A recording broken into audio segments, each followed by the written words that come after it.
So here's the problem with Sam Healey. He lives the whole way across the country. All the way.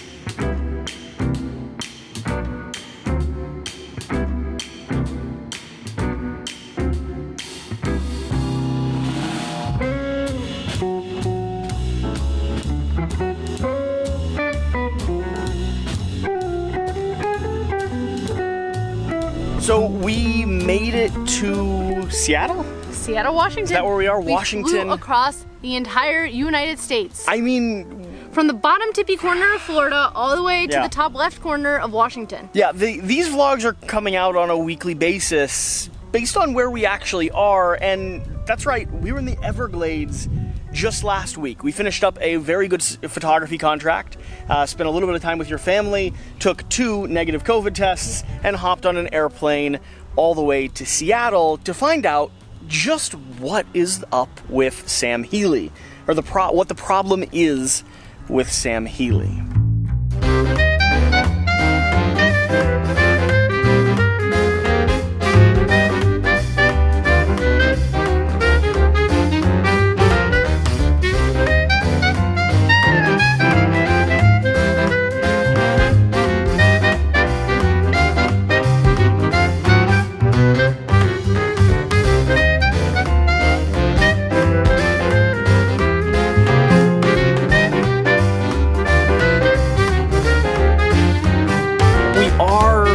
Here in Washington State, we did travel all the way from Florida, something like a 3-hour time zone difference and 2 airplanes to get to Seattle and a 3-hour drive to get to Sam Healey.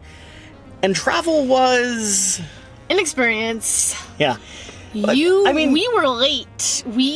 I tried waking you up earlier and you're like, no, I want to sleep a few more minutes. Okay, that's not quite how I remember Yes. it. I remember it as I was up, ready, and packed by the time we were supposed to leave. No. And someone was still organizing her... Someone hadn't brought up the clothing luggage the night before, said, I'm just going to lay down and take a quick 15-minute nap. Needless to be said, we're both learning how to get onto things called airplanes. We were literally within 30 seconds... Of missing our flight. Of missing the flight. And actually, as we were checking in, they're like, you guys might have missed your flight already. And we're like, oh, shoot. So we waited patiently in the check-in line. We did. We did. We went through security. I heard did you hear while we were in security? Did you hear them overcall our names? They might have had our name go over the intercom. I name. didn't mention it because who needs to stress Shira out? Oh, I heard it. And I was very as we were scanning our tickets, we might have been told, hey, in about 30 seconds, we were going to close the doors. We were the last 2 people on that flight. On the flight. That flight went up to Atlanta. Yes. Where we parked for literally 30 minutes. I mean, by the time we got on the tram to make it to the other flight, it was already time to board. It was already boarded. I mean, we were also pretty much one of the last few people on that second flight. We did not have time to stop for a rest stop to grab some food, to get even a bottle of water. I didn't have time to get. We were on the flight on the way to Seattle, but we made it. We did. Any other major travel things? We stopped in Seattle for literally an hour. Had a great lunch at a little cafe there. A really, really nice cafe. Do you remember what it was called? I don't remember what it was called. We'll vlog when we go back to the cafe. They serve a bunch of fish because apparently Seattle is right near a major port. It's a harbor town. Yeah. So it's so cool to have like cod and whitefish and salmon and all these sorts of fish that I'd never had All before. the vlogging that we planned to do at the beginning of the travel vlog got thrown out the window when we were late to the airport. Because vlogging's important. Sleep deprived. And sleep deprived. Sleep deprived.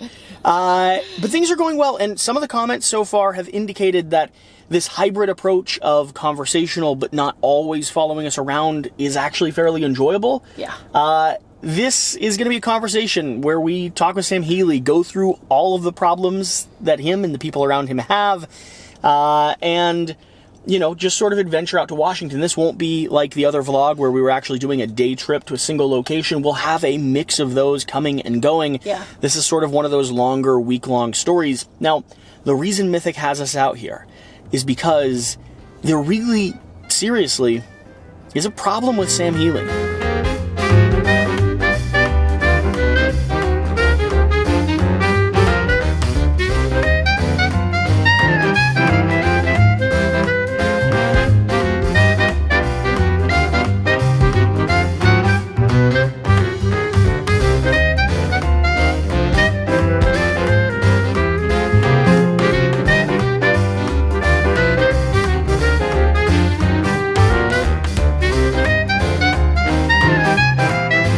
We are taking a little bit of a break on the road to Sam Healey's. Yeah, the grass is actually very scratchy. It's very scratchy. So this is a absolutely gorgeous section of Washington State. I mean, the mountain ranges, the transition from the highs to the lows, the orchards, the cherry orchards, burned down forests orchard. are absolutely.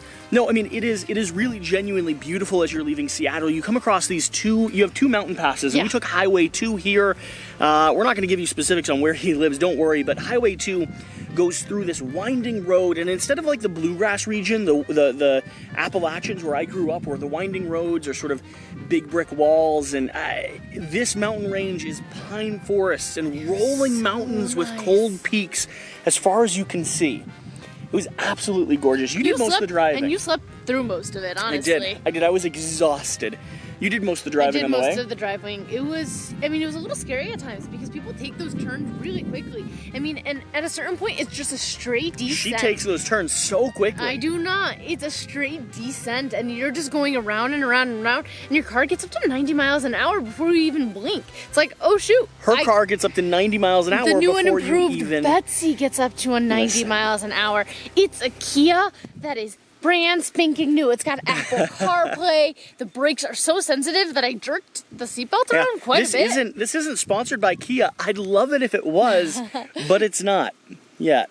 We haven't talked to anyone at Kia. But still, needless to say, why are we going to Sam Healey's? Well, Sam has a few serious problems that we're coming to address. First off, he wants to collaborate with Quackalope. I mean, of course, that's clearly a problem that we're going to help address. Second off, I'm helping him as he transitions into his new household.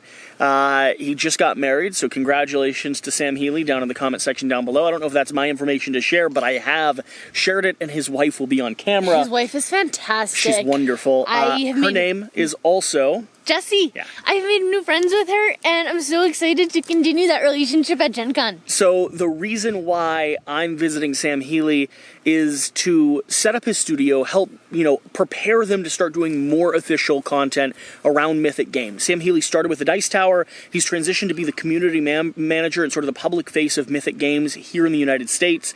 Produces quite a lot of really fantastic games. Six Siege is coming out soon. Darkest Dungeon, we have Super Fantasy Brawl, which is one that you really enjoy.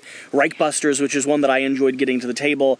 And so we're going to be setting him up to start doing tutorials, how to play his gameplays, really refining his studio space. And then along with that, we're going to take the opportunity to collaborate. We're doing a top 10 list with him. We're vlogging a little bit on the way. I'm trying to figure out if I can pick the top 10 worst games in his collection. There's a lot of stuff we're working through. So with that being said, I think it's time to finally get there. Ugh.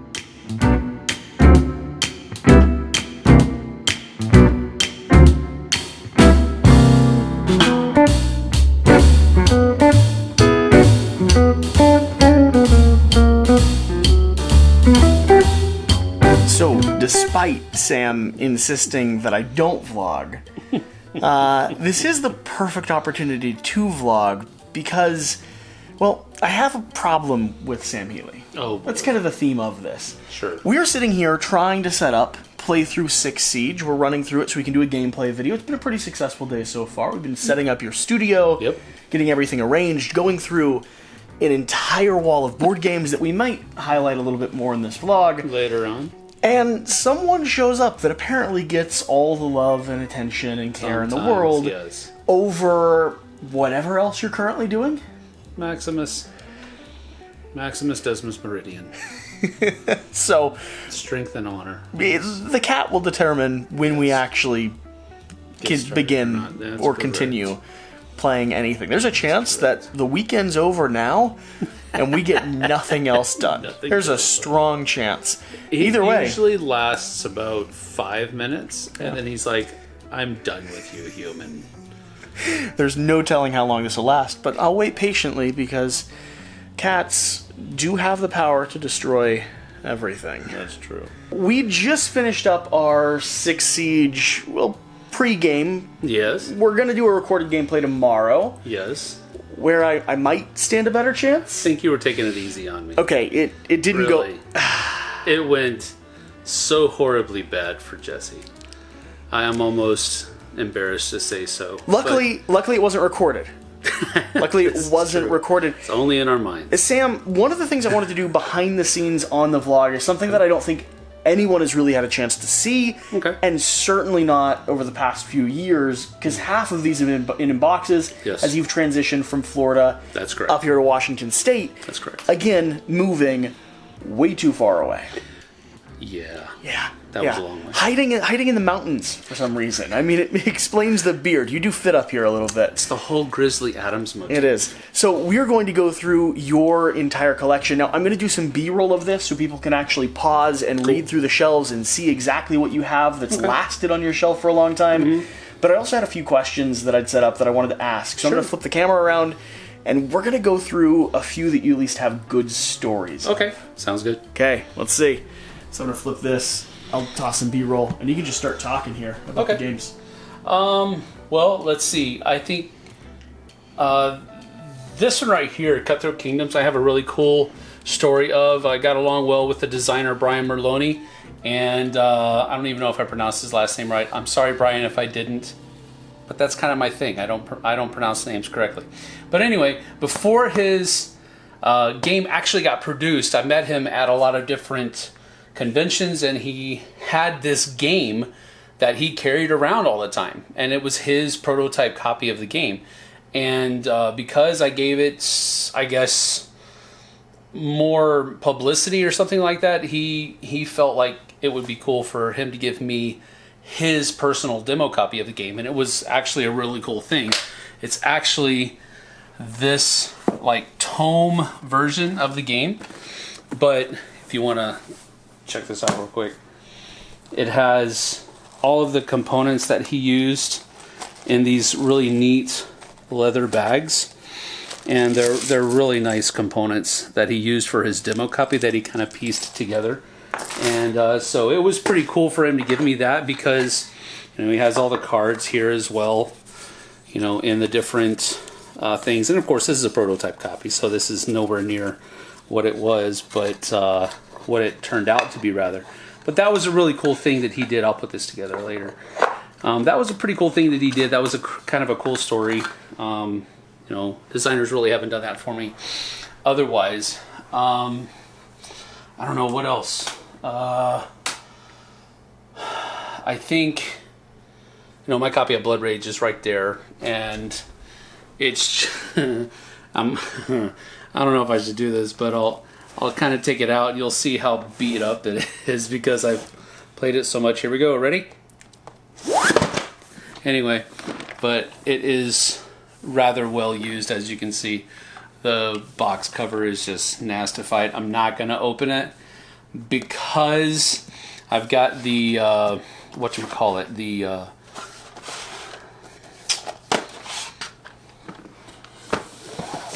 the broken token insert. Hopefully you can cut that out. A big pause. I've got the broken token insert, and I didn't glue it together, so there's that. But there's a lot of fun times playing that game that I've really enjoyed. Tsukiyumi Full Moon Down. I've got the original King Raccoon version of it, so that's a pretty cool thing. Roar King of the Pride. That's a good one as well. I don't know. Anything else you want to know about it? Yeah, I'd asked, what was the oldest game you think that has lasted in your collection? Probably one of the oldest is probably one of these two here. Shadows over Camelot is a game that we've played so many times that we thought we had it figured out and beat, and that we felt like we would never lose this game again. But that turned out not to be the case. We've lost Shadows over Camelot many times after thinking that's the case. Carcassonne is one of my oldest ones as well, and I've got I love their around the world versions, standalone versions of Carcassonne as well. So that's pretty cool. What do you think the newest game in your collection is at the moment? Newest game is right next to your face, Horrified, right here. When this came into the Dice Tower, Tom and Z snatched that up, and they wouldn't let me play it. That's kind of a lie. It's just they played it more often before I was able to get to it. So I actually never got to play Horrified, and then my buddy here in town, JT, he picked it up and he brought it over one night, and he took myself and my wife through the game, and she enjoyed it, I enjoyed it.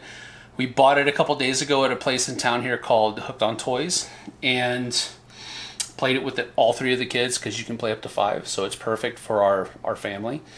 And so we did that and we loved it. So that's going to stay in the collection for a long time as well. And I've heard you don't like code names.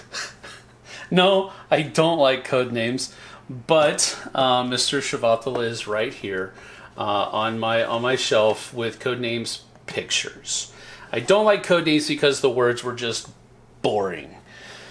The pictures are much more aesthetically pleasing for myself.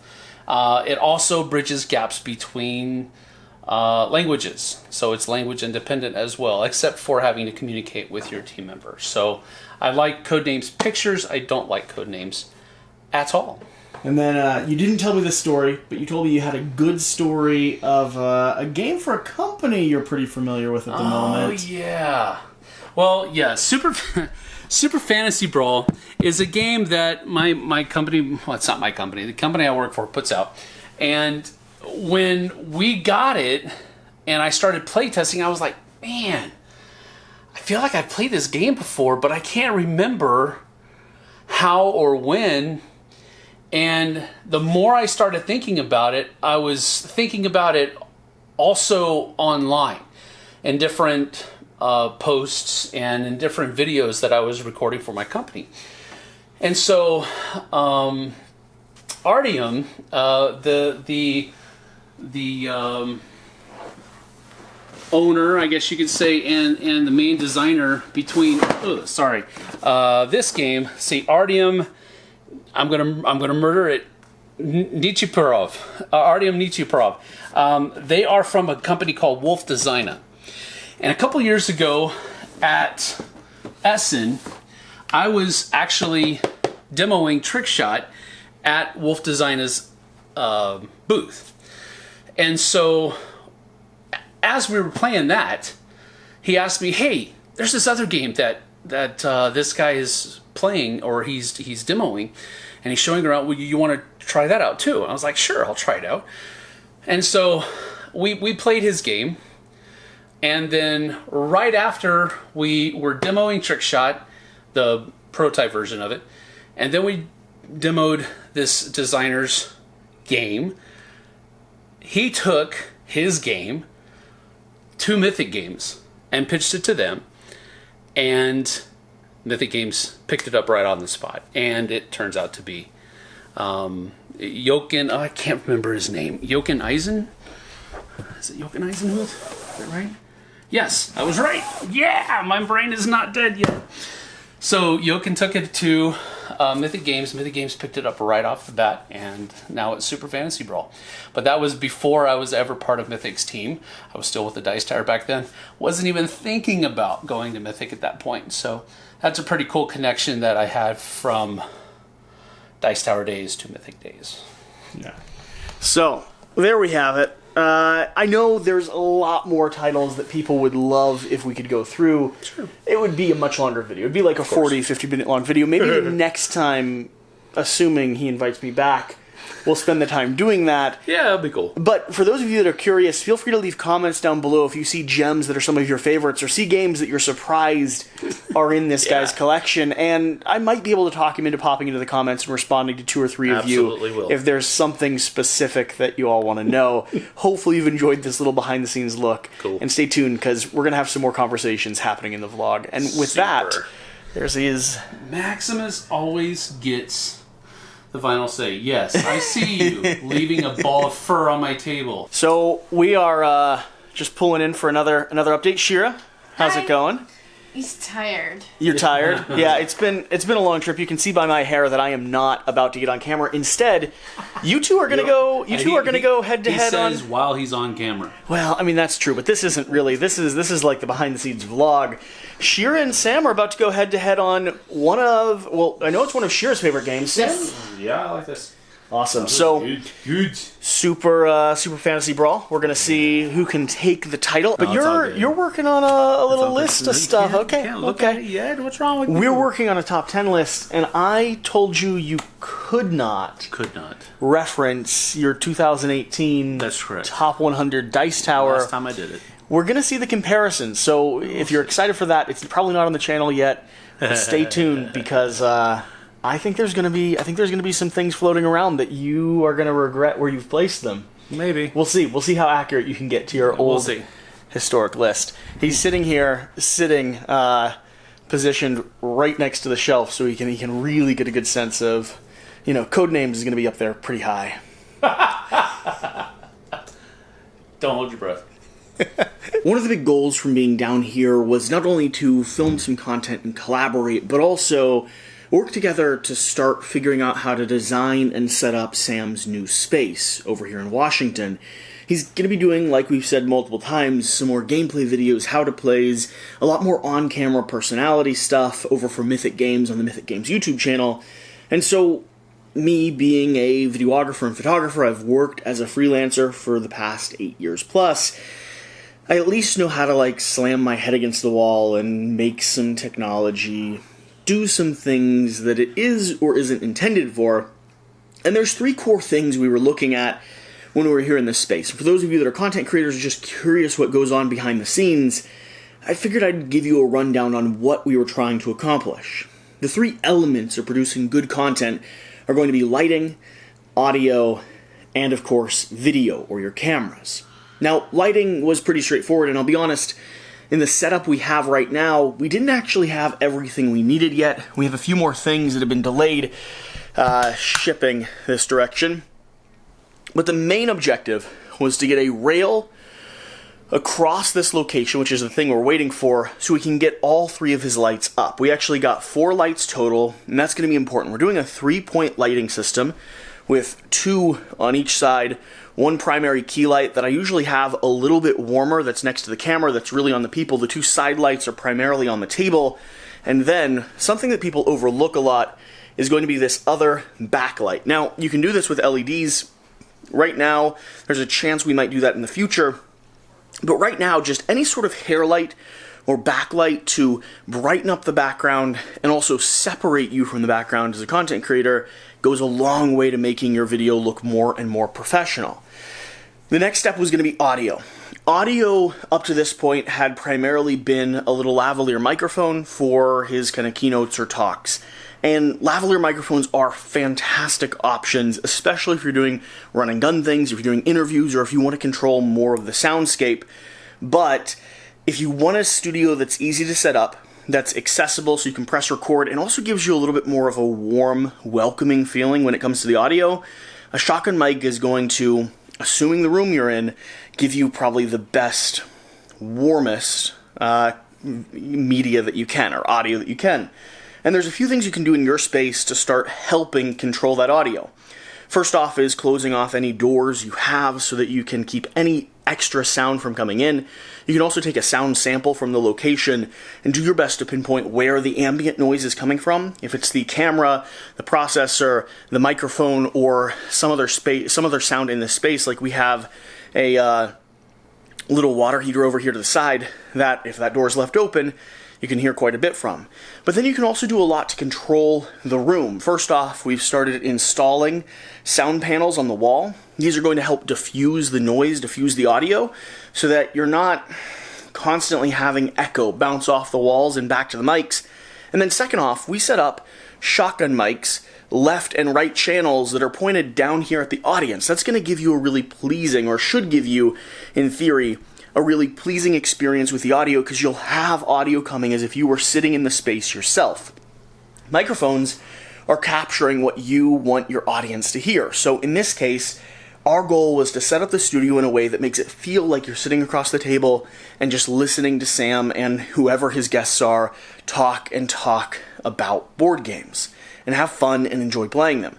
So that was the objective. We took the two shotgun mics he already had, we set them up in a way and in a pattern and connected them to his camera so that both of them are recording two channels when he's in here on the studio. And then the last thing.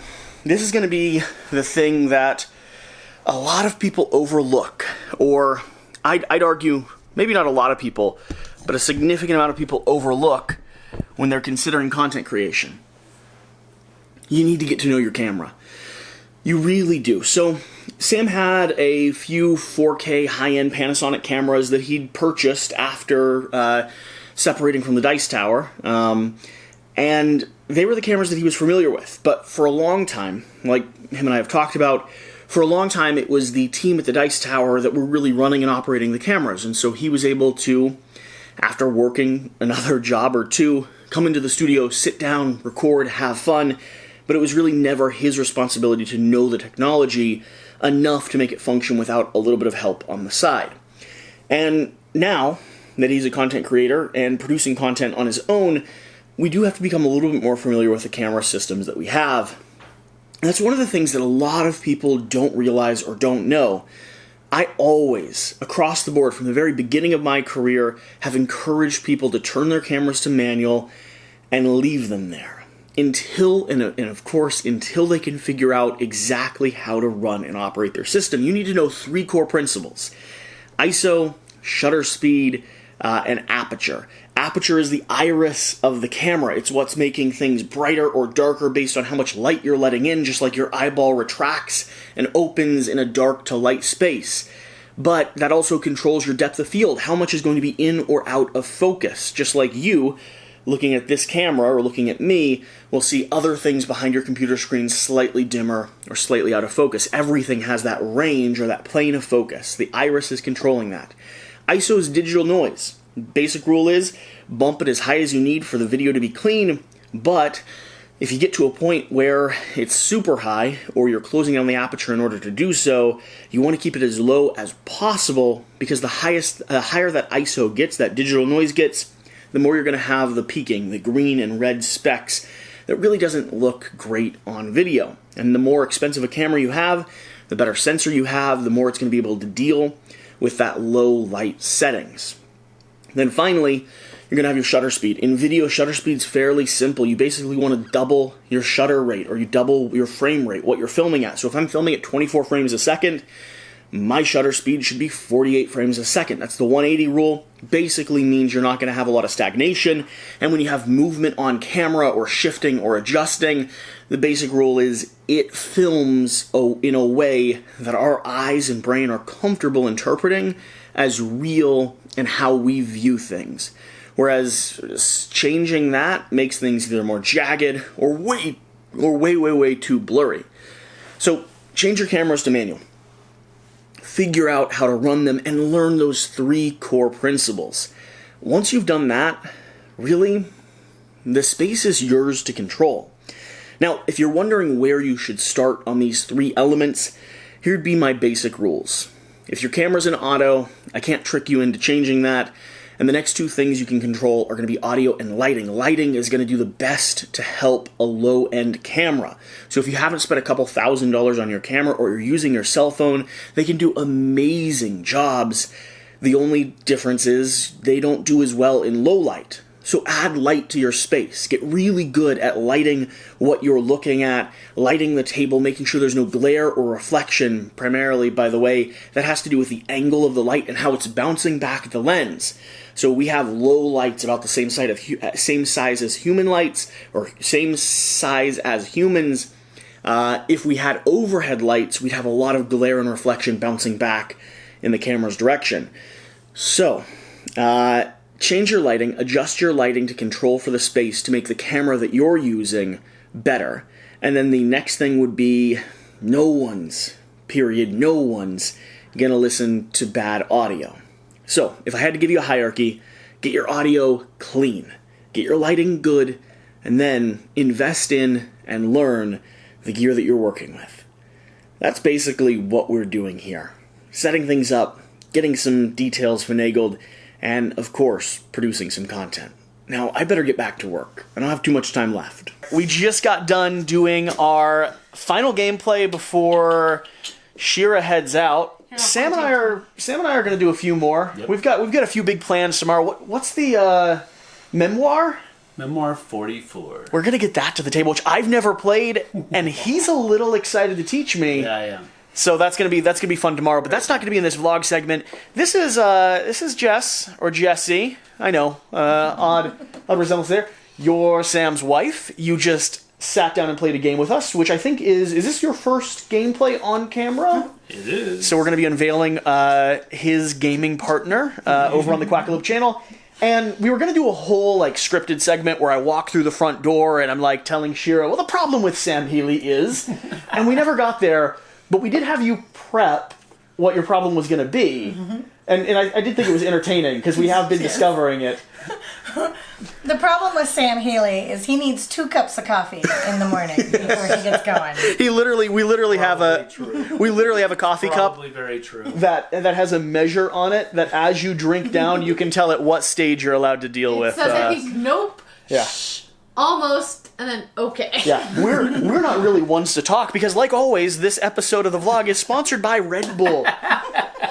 So, needless to say, this has been awesome. Sam, Jess, just on camera. I know it's a little weird on camera, and I've been telling you off camera as well. Thank you so much for allowing us to come hang out, spend time. I know there's going to be such a big audience of people that are excited to see that we were here collaborating, and stoked about the content we've coming down, because this will be the first time they see that I was here filming a pile of stuff with you. Yeah. So honestly, as someone that was a big fan and admirer and loves what you're doing over at Mythic, thank you so much. And thank you. It's been I'm so glad you guys here. have come. So with that, I'm gonna Are you going to tell them where to find Sam? I'm going to pack her up. Well, this is like the end of this vlog. Every single video is going to be able to redirect. Then but if you go attack him with comments, he has to respond. He does have to respond to all quacks. Just go attack him with comments on Mythic. If you go to any of the Mythic, specifically the Mythic YouTube channel, and you leave a quack on their videos, well, first off, the international branch will have no idea what's happening. Correct. Which will be very funny, and Sam will have to respond to any of the quacks on his videos. They will also have to start wondering why I'm requesting a bunch of the teams of ninjas that they have in reserve, and why I'm asking them to be sent out. So, listen, roll your dice, people. If you'd like a team of ninjas to come to your house... That's true.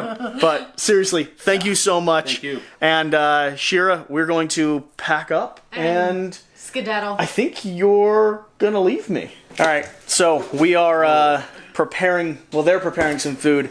I'm about to take Shira to the airport. But Sam, I know we goofed on you a little bit with the title of this episode, calling it the problem with Sam Healey. Nah. But let's actually, dive into that just a touch. Okay. Over your years in the board game space, what sort of things have you learned? What have you come to find in this space from building a community, being part of this network, playing so many games, watching it develop?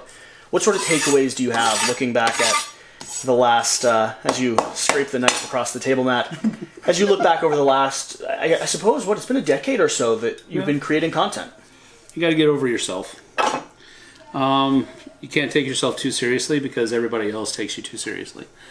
So if you take yourself too seriously, then you start either believing or taking too personally everything that everybody else is saying about you as they take you too seriously. So you gotta You got to be able to laugh at yourself. You got to be able to laugh at things. And as the tats on your hands say, you got to be true. You got to be kind. Cool. Period. So, thank you so much, buddy. Some words of wisdom from someone that I admire greatly in this space. I genuinely do. Not wisdom. It's lessons Common learned. sense. It's lessons learned. Yeah. Either way, Jess, we'll see you. Sam, we're gonna head out. Take it easy. Be safe. See you tomorrow. Yep, we'll see you tomorrow. Well, they'll see me tomorrow. Shira's on her way out. All right, that's gonna be a weekend. We're getting back into this accursed thing. It's not an accursed thing. It's a glorious thing. It's the newest version of Betsy. It's not the newest version. We're gonna have Betsy back in just a few days, but let's go ahead and hit the road. You unlock it for me? No, you're not. No. Okay, perfect. You can stay here. Oh, so, for those of you that are curious, Sam Healey and his wife are about as glorious and fantastic and wonderful The lighting is awful. as they seem on video. So this has been such a cool trip, such a pleasure. And now we got to drive back over to Seattle, about 3 hours to get you on the road and on a flight, because you've got 3 more NICU shifts. For people that don't know, you're nurse. actually a full-time NICU nurse as well, or I suppose part-time now because she's jumping around the world with me for the time being, doing Quackalope stuff, playing games, you know, all that nonsense. Our last little segment of this vlog, we are 15 minutes away from the airport. Yep. Yeah, we stopped by a Indian restaurant here in Seattle. Yep. So we have Food. all of the food positioned between us. We are They actually... were only takeout, so we have resulted in eating in our car. The air quality out here is actually very terrible today. The air quality from all the fires around here is awful, and it was stinging your eyes, making it a little bit hard to breathe. So we're gonna sit with the air conditioning. You're already digging into some spinach naan here. This is garlic naan. Garlic naan. We have 2 different types of curries. We have some rice. We have some dessert items. We have the movie theater set up right here. And we've got our mango milkshakes that we both Mango adore. milkshakes. Oh, they're so good. They're so good. So this is going to be the last part of the vlog. I know every episode is a little bit different, a little bit weird, as we're experimenting with what type of stories we want to tell, how we want to approach them, and just, honestly, the schedule and the way our life sort of revolves. Our life is weird. Maybe one day they'll lock down a little bit, but for now, when we're doing things like crossing the country from Florida to Washington, like swinging through the Everglades and getting attacked by mosquitoes, like eating some Indian cuisine in a car on a movie night, like this is our own little homemade theater. These vlogs are going to be a bit of a mess. Within the span of a week, I realized I will have been in the very southern part of the United States in Florida.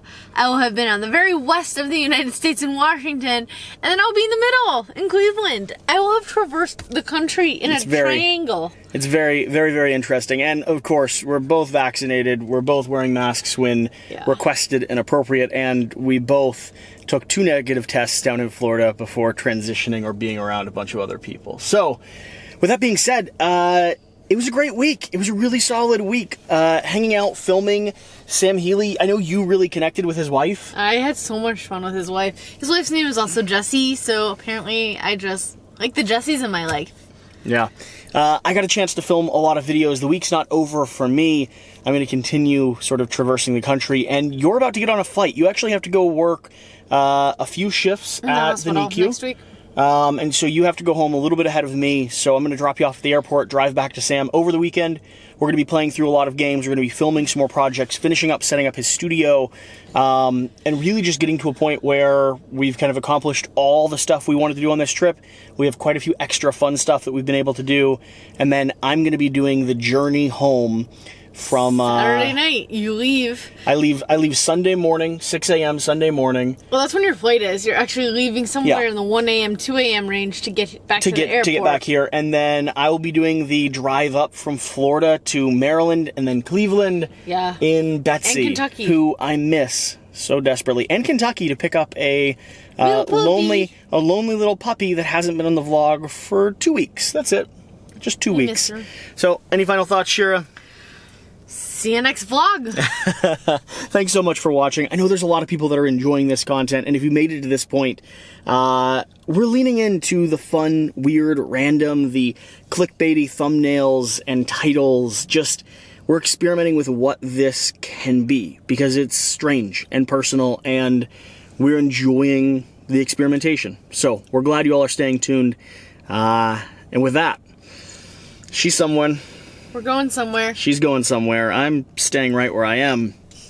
And we'll see you next Saturday. If you haven't clued in yet, that's when these vlogs are coming out. We'll see ya.